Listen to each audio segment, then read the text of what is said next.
Delegation of elders and people of Lampese from Akoko Edo, the hometown of Edo number 2 citizen, don't come pay visit to their son, Edo Deputy Governor, Engineer Marvelous Omobayo, to take celebrate with him on him elevation to the office of the Deputy Governor for Benin City.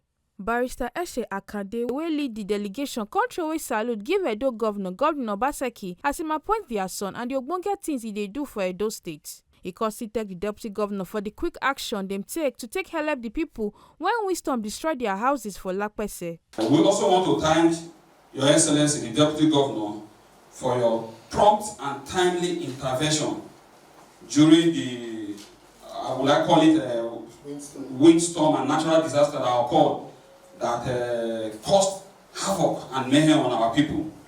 We have never had it so juicy.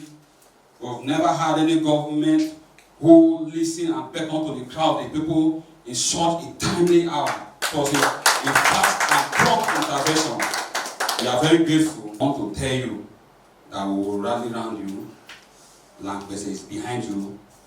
Our ancestors are with you. Our deity are with you. And God Almighty is with you. Edo Deputy Governor Engineer Marvelous Omobayo can't thank him kinsmen for the sacrifice they make to travel long distance to express their love and to congratulate him. I want to thank you very much. I listen to the problems. They are not new to me. I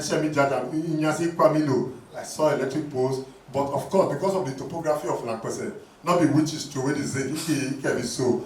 We're going to rebuke poverty from our. So it's a matter, it's a man-made problem.